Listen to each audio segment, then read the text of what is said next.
بسم اللہ الرحمن الرحیم الحمدللہ والصلاة والسلام علی رسول اللہ اما بعد۔ انسان کمزور ہے اور دنیاوی معاملات میں بے بس ہو جاتا ہے۔ انسان کمزور پیدا کیا گیا ہے، خلق الانسان ضعیفا۔ وہ حفاظت چاہتا ہے ہر شریر چیز سے، ہر شریر انسان سے جو اس کو نقصان پہنچائیں۔ وہ حفاظت چاہتا ہے کوئی ایسا عمل مل جائے، کوئی ایسی دعا مل جائے جس سے وہ خود بھی محفوظ رہے، وہ اس کے گھر والے بھی محفوظ رہیں۔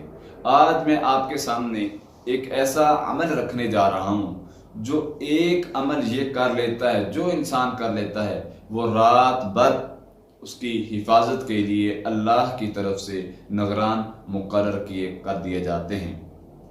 یہ وہ عمل ہے جس کی گارنٹی رسول اللہ صلی اللہ علیہ وسلم نے خود دی ہے۔ صحیح بخاری کی روایت ہے 4008۔ حضرت ابو مسعود رضی اللہ عنہ بیان کرتے ہیں کہ رسول اللہ صلی اللہ علیہ وسلم نے فرمایا، جو سورۃ البقرہ کی آخری 2 آیات کو پڑھ لیتا ہے وہ اس کے لیے کافی ہو جاتی ہیں۔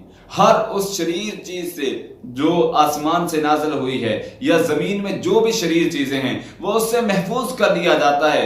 گارنٹی رسول اللہ صلی اللہ علیہ وسلم دے رہے ہیں۔ جو سورۃ البقرہ کی آخری آیات پڑھ لیتا ہے وہ شریر جنات سے محفوظ کر دیا جاتا ہے، وہ شریر شیاطین سے محفوظ کر لیا جاتا ہے، وہ شریر انسانوں سے محفوظ کر لیا جاتا ہے۔ اس کی حفاظت کے لیے اللہ نگران مقرر کر دیتے ہیں، فرشتے مقرر کر دیتے ہیں۔ اسی طرح حضرت نعمان بن بشیر رضی اللہ عنہ کی روایت ہے کہ رسول اللہ صلی اللہ علیہ وسلم نے فرمایا، اللہ سبحانہ و تعالی نے زمین و آسمان کی تخلیق سے قبل 2000 سال پہلے اللہ نے ایک کتاب لکھی اور اس کتاب میں سورۃ البقرہ کی آخری 2 آیات ہیں وہ لکھی۔ اللہ نے ان آیات کے ساتھ سورۃ البقرہ کو مکمل کیا۔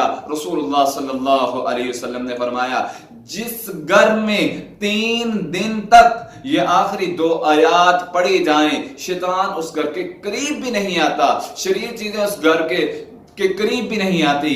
جو انسان سورۃ البقرہ کی آخری 2 آیات کو پڑھ لیتا ہے وہ رات بھر محفوظ رہتا ہے، اور جس گھر میں 3 دن تک مسلسل پڑھی جائے اس گھر میں شیاطین نہیں آ سکتے، وہ شیطانی حملوں سے محفوظ رہتا ہے، وہ شریر جنات سے محفوظ رہتا ہے، وہ شیطانی لوگوں سے محفوظ رہتا ہے۔ اگر یہ انسان عمل کرے بہت ہی آسان ہے، گارنٹی رسول اللہ صلی اللہ علیہ وسلم نے دی ہے۔ جو یہ پڑھ لیتا ہے رات بھر وہ اللہ کی حفاظت میں آ جاتا ہے، وہ اللہ کی پناہ میں آ جاتا ہے۔ اس لیے ہم اگر حفاظت چاہتے ہیں تو رسول اللہ صلی اللہ علیہ وسلم کے مسنون اذکار کو اپنائیں، رسول اللہ صلی اللہ علیہ وسلم کی بتائی ہوئی دعاؤں کو پڑھیں اور صبح شام ان اذکار کا اہتمام کریں۔ اقول قولی ھذا استغفر اللہ من کل ذنب واتوب الیہ۔